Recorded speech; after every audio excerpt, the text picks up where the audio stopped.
Let's take you back to our gender-based violence focus here on eNCA, and we were speaking to a former inmate, Mr. Thabo Mametse.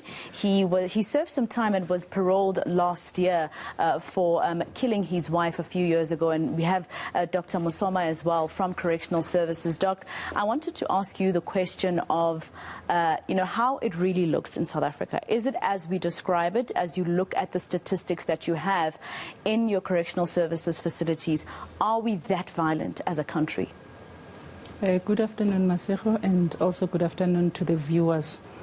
Yes, actually, I'm sure you'll agree with me that gender-based violence is a violation of human rights, and its social, economic, and health costs to survivors and the society as large is significant. The primary mandate of the Department of Correctional Services is to rehabilitate the perpetrators of gender-based violence. And we do that by making sure that they take responsibility for the crimes that they have committed. And just as you asked, talking about statistical information, I would like just to quote the statistics that we drew from our system as at the end of March 2020. Okay. We had about 30,690 inmates who were sentenced or accused of sexual offenses.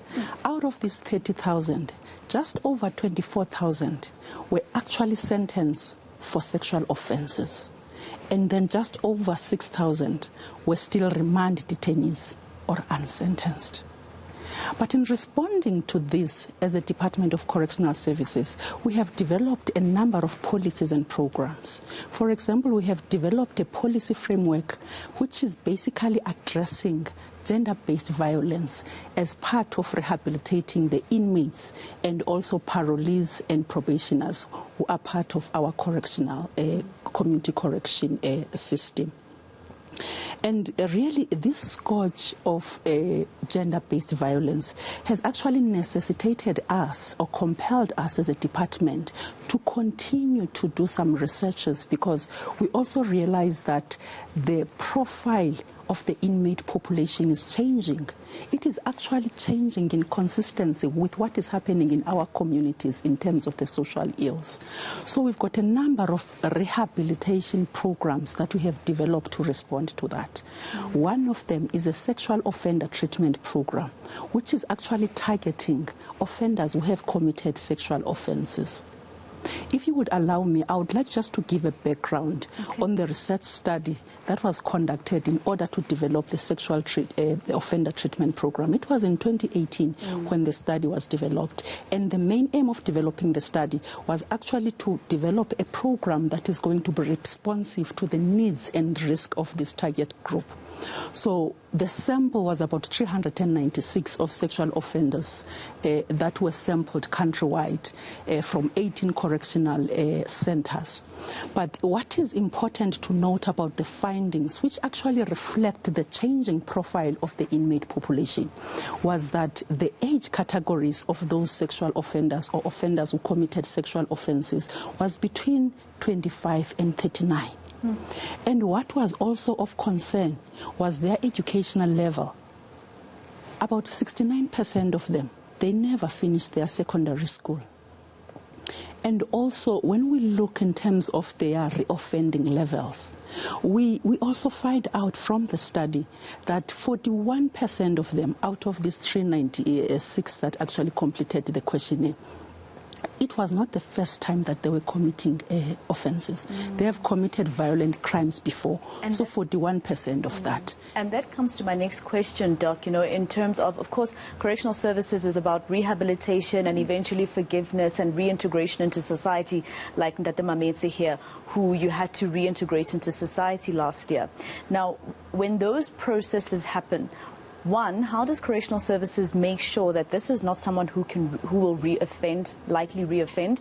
And where do the victims come in the parole and reintegration? Because then forgiveness is very important. Very true. I really agree. Well, there's a systematic process that is followed. For example, Correctional Services Act Section 25 and also the Criminal Procedure Act, Section 299, actually indicate that a victim or a complainant actually has a right to be represented during the parole processes. So what we do as correctional services, we make sure that we contact the victim. We actually make them aware of their right to be represented during these processes so that they can actually voice their views with regard to the parole of the offenders. And where we are unable to find them at the addresses, we actually have a system of actually tracing them with other key stakeholders. So what we then do after that, we also make sure that they become part of the processes and their views are taken into consideration. But then we also, through our restorative justice programs, we also make sure that we provide them some opportunity to ask the questions that were never answered so that they could also reach the closure. And we then prepare them for this, because it could actually then bring back painful memories for them. But we also prepare the offenders as well, because remember, in the nature of our program or the approach is victim-centered. So we do not want actually to cause more harm.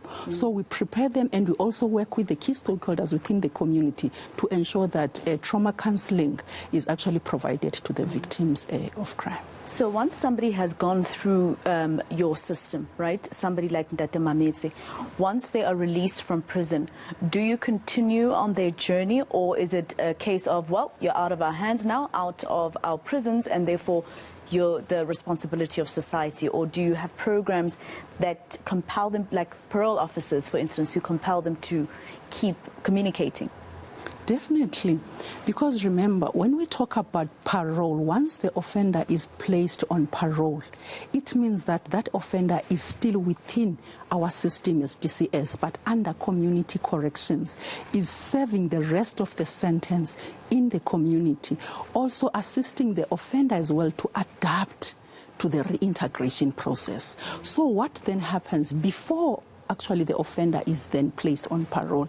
There's a specific report that looks at the probability for reoffending, identifying all those risk areas. So once the offender then is released, we then have, we set out conditions for actually parole, where the offender is going to be continued to be monitored by our monitoring officials. But further than that, those risk areas that we have identified, we make sure that if there are programs still to be attended by the offender, that is taking place within the community, but that is done by the social workers within DCS, but we also liaise with our key stakeholders in the communities. But I must also indicate to you, Masego, that when the parole board sit, all the medium and high risk offenders are not released because of the level of risk that they will pose to the community. As much as we are responsible for rehabilitation, we also have to protect the communities.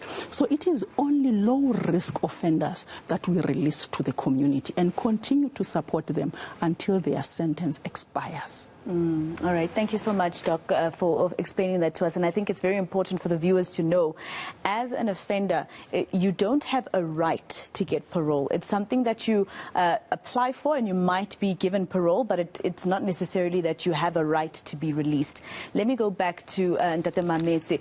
You know, you say that you have this program where you speak to young people about GBV, how it's affected your life, how it's affected your children, your family, etc. You know, spending so many years behind bars, I'm sure you were wondering what life could have been like had you not you know, done what you did those years ago. So what is the advice that you give to these young people who look at women and think it's a possession, or who look at women and think, if she cheats on me, I'll kill her?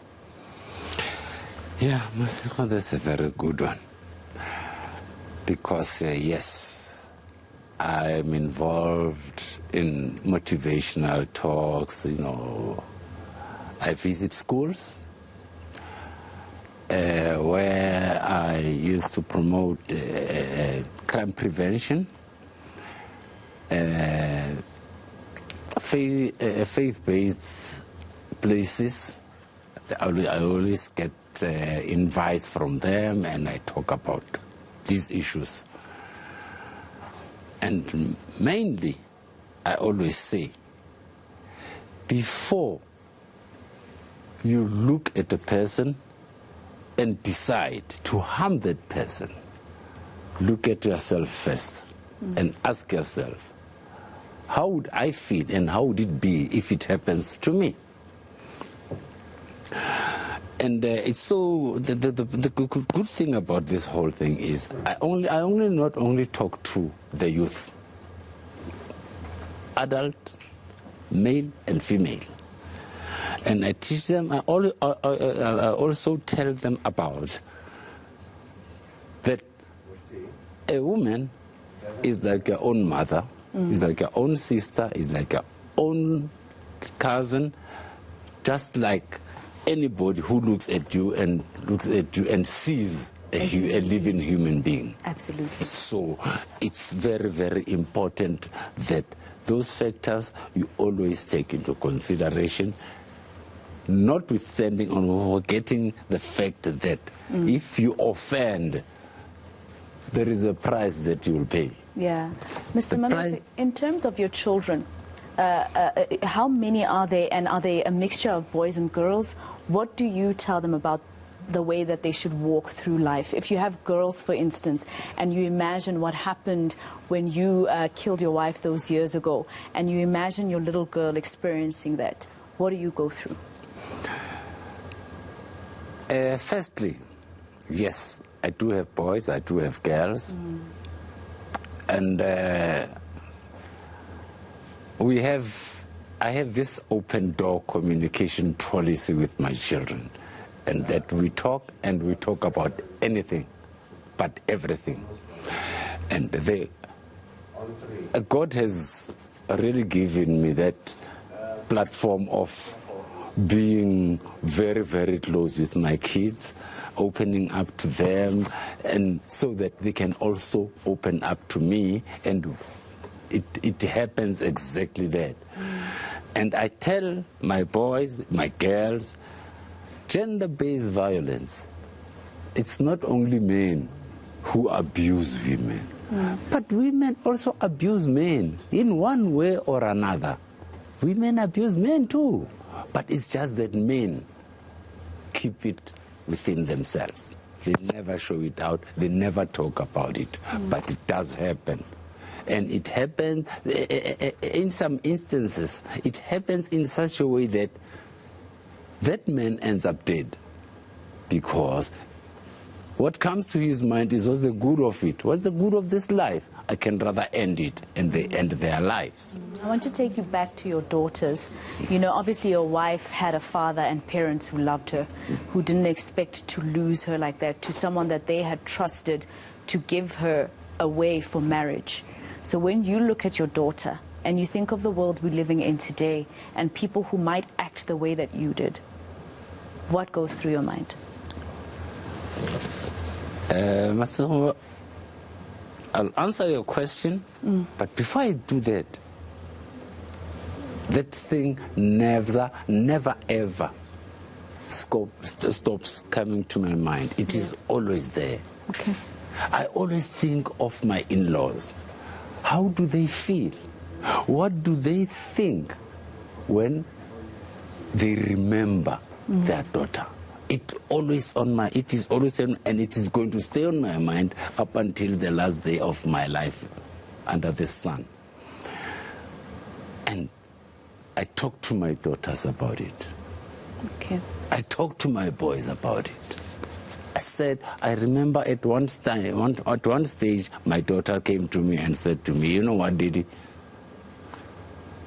I want to tell you about what my better half is doing to me, and I want you to stop him. And all I could say to my daughter was, Leave. Little girl, there is no better thing that you can do about the situation than moving out. Yeah. Just move out. Yeah. If you feel it is not good for you, it will never ever be good. Because once an abuser, always an abuser. Yeah, and I'm sure that's what you feel you could have done that day you caught your wife cheating, maybe walking out would have been the better option. Walked away. Yeah, we've unfortunately run out of time, but thank you so much to the both of you for coming in and for sharing your experiences with us. That was ex-offender Dr. Thabo Mametse and Dr. Zodwa Mosoma, Director for Correctional Programs at the Department of Correctional Services.